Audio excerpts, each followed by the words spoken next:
Hello, welcome to this episode of Speak PR. My name is Jim James, and this is the podcast for anybody that's got value, lots up in their business, and just a little bit frustrated that not enough people know about it. And today I'm going to share some tools and tips on what you can do using your mobile phone, because we've all got now the devices in our hands that are extremely powerful for content creation and distribution. Now, personally, I use an Apple phone, but all of these apps also exist in the Android store as well. So let's just look at what you can post. And I'm going to look today at pictures, because we've all got a spare 5 minutes when we're waiting for the kettle to boil or the bus to arrive or the kids to get out of school. So there's really no shortage now of time, spaces where we can create content and post it from the phone. Now, if you're wondering just how much you should be posting, there are some guidelines that are given, and that is that Twitter, we're supposed to look at about 5 posts per day. Pinterest, if you do that, 15 pins per day. An Instagram post, 1 per day. LinkedIn, 1 per workday. And YouTube, 1 per week.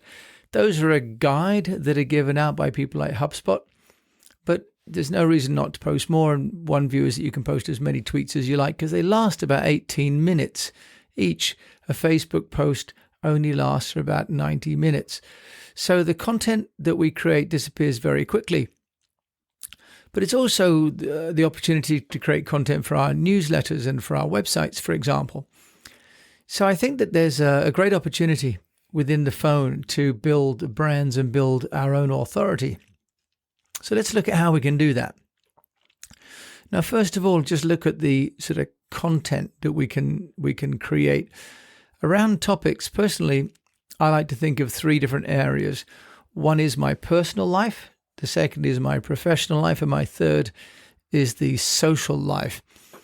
So the personal things that I do, if I'm working out or taking Binky the Beagle for a walk, things that I'm finding interesting for myself that I think may be of use to other people, for example, nutrition or working out.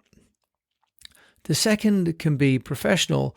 So if something happens in my professional life with work, with the team, with the client, with the customer, then I like to share that under personal. And social is the domain where things are happening with more than one person. It's sort of semi-business, semi-personal, where I might want to share something and especially repost content from other people. So what I like to think about now with my camera when I have it with me is what are opportunities to get a piece of content that's within this personal, professional, or social domain that I can take and share either directly with a member of the team, sharing directly to people on my WhatsApp, for example, or to a client. For example, like I love to do the pictures when I've taken something that I think would be of interest to them specifically. Take a picture and maybe mark that up, for example, and I'm going to talk about how I do that. And then also the professional, where you see something take place that you think would be a useful learning for other people, which you could then share on Twitter, Facebook, or a video, for example, or a training course. So one of the key things to do is to get the camera and the camera shooting position right. Now, we had Marcus Ahmad, who's a photographer from Bristol, give us a bit of training.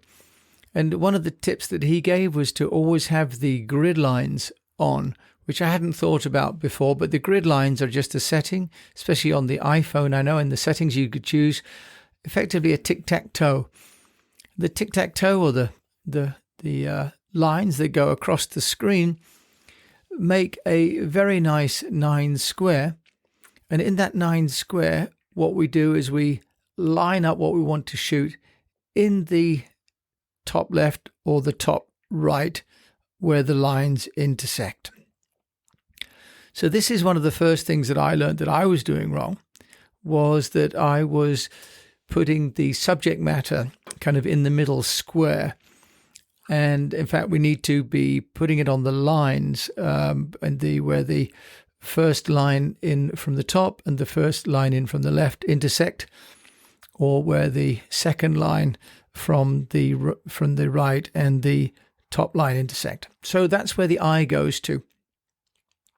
So to get that shoot right first. Now, If we're doing social media, then we need to shoot in portrait, of course, because pretty much everything that we post is going to be in portrait, and we can edit the size of the picture and either do a freeform. I personally often just shoot using the photo in the standard size that it comes in. And of course, you can do a crop using the cropping tool, and either a 9:16, 8:10, 5:7, or 3:4. I personally often just go for the 5:7, which is sort of a nice rectangle and a good size for the screen. If I'm going to shoot something for a presentation for a PowerPoint, then I shoot it in landscape, because otherwise the portrait doesn't give me the full width. So just thinking through for a second what you're going to use it for. And of course, if it's Instagram, it needs to be a square. It's a slightly different size for Instagram. And so then you'd have to be making sure that you're shooting into the square. The next thing, of course, is to think about the resolution. I tend to try and shoot in the high resolution on the grounds that I can always reduce the resolution. And especially if I've got Wi-Fi, I've got the bandwidth. But if I shoot in low resolution, it's easy to share. But of course, I can't expand the size of it very well. Now, the iPhone has got the portrait mode, as I believe the Samsung and most phones do now. And that's really good for getting people that I want to have people or myself in front of a background, but without showing the background. Could be useful, for example, for a construction site, if you want to show that you're on site somewhere, or if you're in a venue, but you don't want to show too much of the venue, but show that you were there. Using the portrait mode gives an opportunity to just mix up the picture a little bit. It puts the focus on the person. And on the newer iPhones, I think you can even use the portrait mode on a product, not necessarily just on a person. I used the portrait mode, in fact, when I was taking shots of the Wake drinks in China. I put Binky, my dog, he was smelling the can, and I had horses in the background. So I blurred out the horses and had Binky there in the foreground. I also sometimes use the filters on the phone, just because often we're shooting things that are a little bit mundane, and the filters make it a little bit different. And that's partly what we're looking for, as well as a little bit of stylistic work.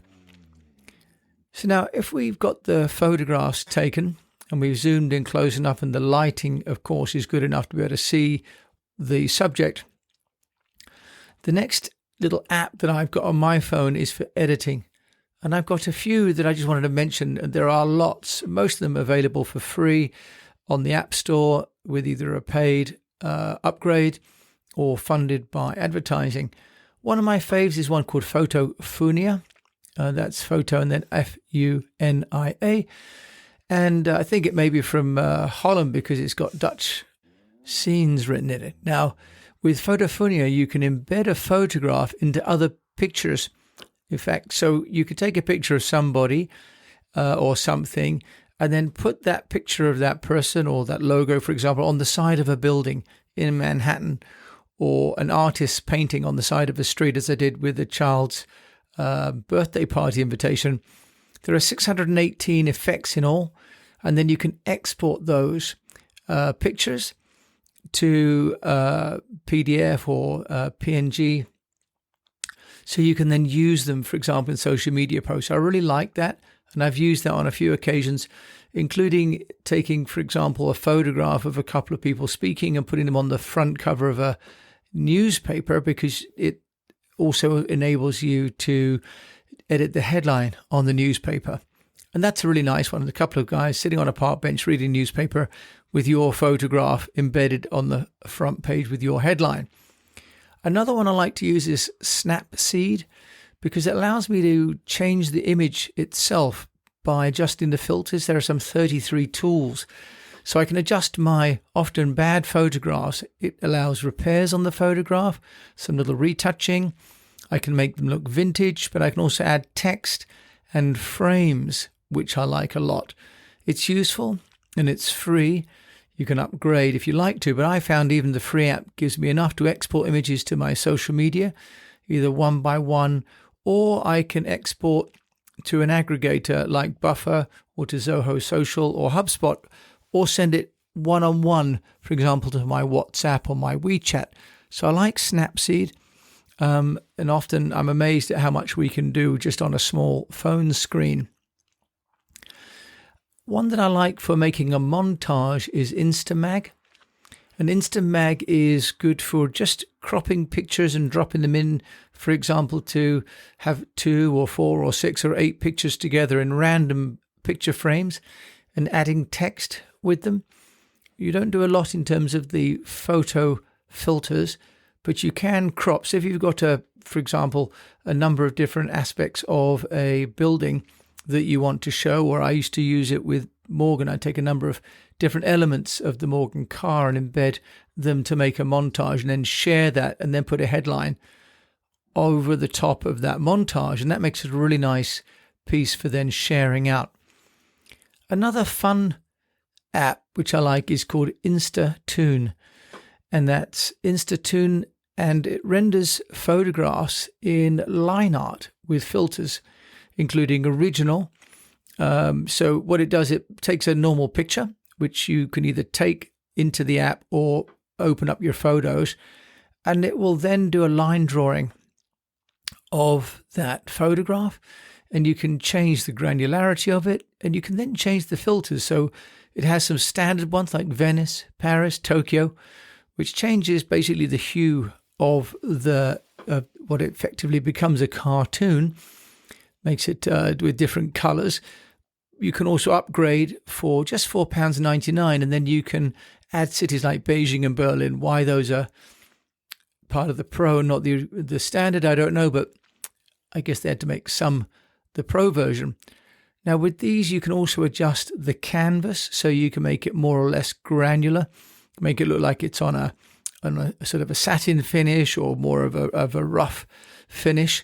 So Instatoon can export images, it can export a video, it can also make a live photo, as in when you press it, makes it move with the Apple Live. That's with the Pro, and also you can export GIF, so moving pictures. So that's beginning to make almost a movie. So that's good for marketing and making something fun out of something mundane. I'll use that if I've got a relatively standard image, maybe a standard picture of a person or a product, but make it stand out. And also what I can do, of course, is I can export an image that I've made in Instatoon into Photofunia, or I can import it to Snapseed or to Instagram to add text over the top to make it into something a little bit different. So photographs are a really quick and free way of capturing a moment. As we know, a photograph is worth 1,000 words. So sharing with you that on your phone, you have the opportunity to create really quite amazing quality pictures very quickly, slice of life that you could use either to share with a client. Just, I was thinking of you. Here's something I saw that you might find useful, with a member of staff, kind of a thank you note maybe, or with your followers on social media. And I've sometimes used these pictures for media pitches as well. I won't talk too much about the distribution platforms because I think that warrants another podcast in itself. But as we look at the Speak PR program, which we talk about Storify, Personalize, Engage, Amplify, and Know, engaging content is a central part of the Speak PR program, a central part of any social public relations program, whether it's through your owned media or your earned media channels. So I encourage you to take photographs. The great thing about it is that they're free, and it's not as though we used to have to process the pictures on 24 or 36 on a roll.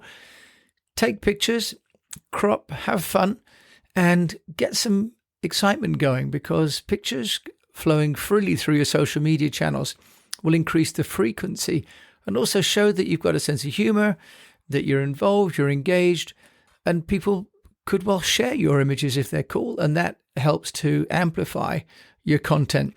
And don't forget, of course, you can take other people's images and you can repost those as well. So have fun with pictures. It's a great way to get involved in marketing and building your brand. So thank you for listening to this episode of Speak PR. My name is Jim James. And if you like this, please do subscribe or come to our website at eastwestpr.com to subscribe for our weekly newsletter. And if you'd like to work with me on your own needs, we have a mastermind at speakpr.co, or you can reach out to me at jim@eastwestpr. So until we meet again, I wish you the best of health, that you have a profitable and successful business, and that you enjoy taking some photographs using these great devices that really help us to build the brand just using the power of what's in our hand.